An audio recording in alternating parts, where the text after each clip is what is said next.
వాళ్ళ రాష్ట్రంలో వైసీపీ నాయకులు బరి తెగించి మాట్లాడటానికి కారణం జగన్మోహన్ రెడ్డికి వైలెన్స్ కావాలి, చంద్రబాబు నాయుడు గారికి సైలెన్స్ కావాలి. ఈ రాష్ట్రం ప్రశాంతంగా ఉంటే పెట్టుబడులు వస్తాయి, తద్వారాగా రాష్ట్రానికి ఆదాయం వస్తుంది, లక్షల మందికి ఇవాళ యువతకి ఉద్యోగ అవకాశాలు వస్తాయనేటువంటి ప్రయత్నంలో చంద్రబాబు నాయుడు గారు ఉంటారు. చంద్రబాబు నాయుడు గారి మనస్తత్వం సంపదను పెంచాలి, ఆ సంపద ద్వారాగా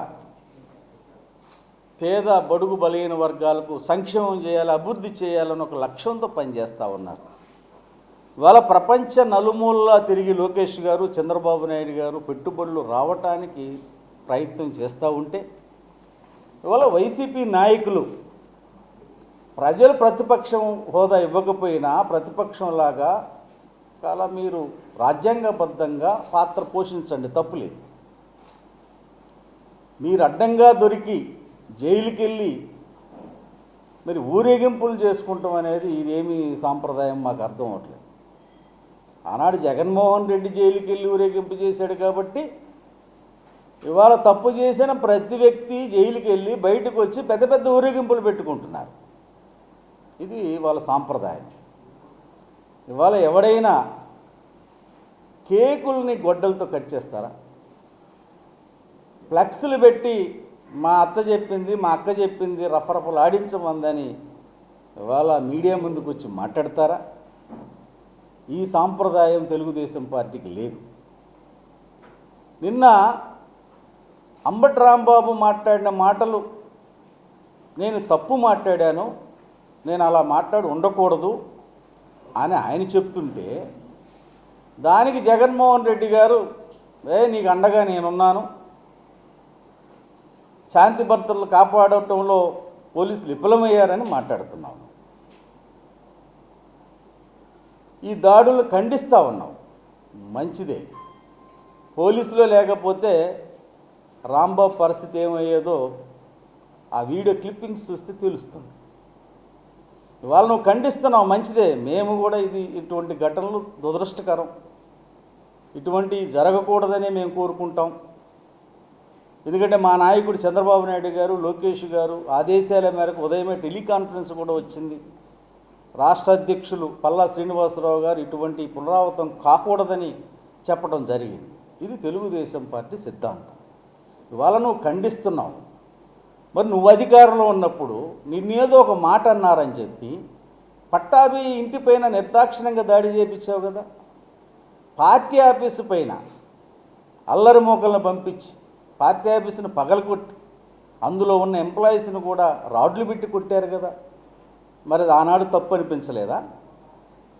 ఆ రోజు నువ్వేమన్నావు? నన్ను మాట్లాడితే నా అభిమానులు స్పందిస్తారు అన్నావు. అంటే చంద్రబాబు నాయుడు గారికి, లోకేష్ గారికి అభిమానులు ఉండరా? వాళ్ళు స్పందించరా? అలా నువ్వు ఎలా అనుకుంటావు నువ్వు? కాబట్టి ఇవాళ జగన్మోహన్ రెడ్డి డైవర్షన్ పాలిటిక్స్కు అలవాటు పడిపోయారు. ఎందుకంటే ఈ రాష్ట్రంలో శాంతి భద్రత విఘాతం కలిగితే పెట్టుబడులు రాకూడదు, యువతకు ఉద్యోగ అవకాశాలు రాకూడదనే లక్ష్యంతో పనిచేస్తూ ఉన్నాడు. ఇవాళ ఈ రోజున ఇదే జోగి రమేష్ నోటికొచ్చినట్టు మాట్లాడుతున్నావు కదా. మీ ఇంటి మీదకి వస్తే మా ఇంట్లో మా అమ్మ ఉన్నాడు, మా నాన్న ఉన్నాడు, నా భార్య పిల్లలు ఉన్నారని చెప్తున్నావు కదా.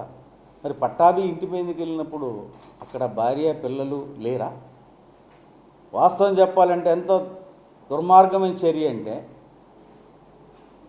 ఒకే కూతురు పట్టాభికి, వాళ్ళ తల్లి మార్కెట్కి వెళ్ళింది. వీళ్ళు దాడి చేస్తుంటే పనమ్మాయి ఆ బిడ్డను బాత్రూంలో పెట్టి తలుపేసి గంట బాత్రూంలో కూర్చున్నటువంటి పరిస్థితికి వచ్చింది. మరి ఆనాడు ఈ సరైన విధానం కాదని జగన్మోహన్ రెడ్డి మాట్లాడాలి కదా. ఇవాళ మీరు 5 ఏళ్లలో విధ్వంస పాలన చేసి, ఒక నిరంకుశ పాలన చేసి, రాష్ట్రాన్ని అప్పుల పాలు చేసి, అసలు రాష్ట్రం 20 ఏళ్ళని వెనక్కి తీసుకెళ్ళి ఈరోజు వదిలేసి లేని రాష్ట్రాన్ని చంద్రబాబు నాయుడు గారి గాడిలో పెట్టడానికి ఆయన అనుభవం ఇవాళ కేంద్రం సహకారం తీసుకొని అమరావతి నిర్మాణం, పోలవరం నిర్మాణం, ఇవాళ రోడ్ల నిర్మాణం ఇవన్నీ కూడా చేస్తూ ఆర్థిక పరిస్థితి బాగలేకపోయినా ఇచ్చిన మాట నిలబెట్టుకోవడానికి సంక్షేమ కార్యక్రమాలు చేస్తూ ఇవాళ ప్రజారంజక పాలన చేస్తూ ఉన్నాడు. ఇవాళ వైసీపీ నాయకులకి ఏమిటంటే జగన్మోహన్ రెడ్డి దగ్గర మార్కులు కొట్టాలంటే ఇలా మాట్లాడాలి. అయ్యా వైసీపీ నాయకులారా, మీకు ఒకటే మనవి చేస్తూ ఉన్నాను. 151 సీట్లుంటే 11 సీట్లు ఇచ్చారు, అంటే మీకు 11 మార్కులు వేశారు. చంద్రబాబు నాయుడు గారికి 164 మార్కులు వేశారు. కాబట్టి ఇవాళ ప్రజలు మార్కులు వేసే పరిస్థితిలో లేరు.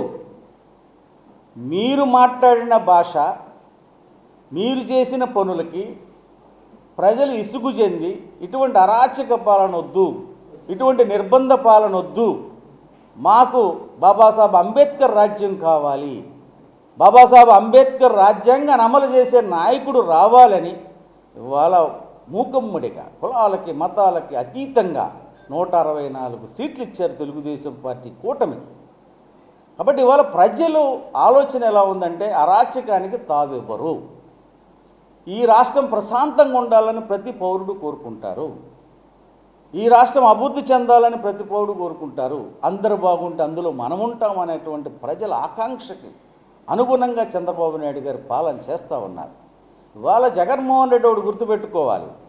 ఇవాళ నీ మీద అసంతృప్తితో ప్రజలు ఓట్లేశారు అనుకుంటున్నావు, అది తప్పు. నువ్వు వద్దు అనుకుని ఓట్లేశారు. అసంతృప్తి వేరు, వద్దు వేరు. కాబట్టి వద్దు అనుకున్నటువంటి నిన్ను మరలా కావాలని ఏ ఒక్కడు కోరుకోవటం లేదు. ఇది నేను అధికారంలోకి వస్తే అది చించేస్తా, ఇది పొడి చేస్తా, వాళ్ళని తీసుకొస్తా, వీళ్ళని తీసుకొస్తా, అసలు నీకు అధికారం ఇస్తారా? నువ్వు పాలకపక్షంలో ఏ రకంగా వ్యవహరించారో ఇవాళ మీరు ప్రతిపక్షంలో కూడా ఆ రకంగా వ్యవహరిస్తూ ఉన్నారు.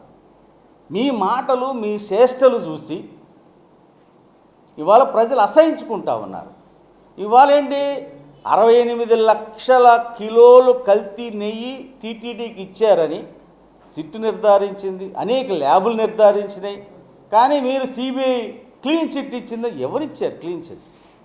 పేపర్ చూపించండి. సిబిఐ క్లీన్ చిట్ ఇస్తే చంద్రబాబు నాయుడు గారు ముఖ్యమంత్రిగా ఎందుకు స్పందిస్తారు? ముఖ్యమంత్రి మాట్లాడే ప్రతి మాటకు ఒక విలువ, అర్థం ఉంటుంది. కాబట్టి ఇవాళ ప్రజలందరూ అలా ఆలోచిస్తున్నారు. ప్రజల ఆలోచన మార్చాలి అనేటువంటి ఉద్దేశంతో మీరు ఈ పనులన్నీ చేస్తూ ఉన్నారు. ఇది సరైనటువంటి పద్ధతి కాదు. ఇవాళ రాష్ట్ర ప్రజలు ప్రశాంతంగా ఉండాలి, రాష్ట్రం అభివృద్ధి కావాలి. ఈ రోజున విడిపోయినటువంటి రాష్ట్రాన్ని 14-19 గాడిలో పెడితే 19-24 నువ్వు గాడి తెప్పించేసావు.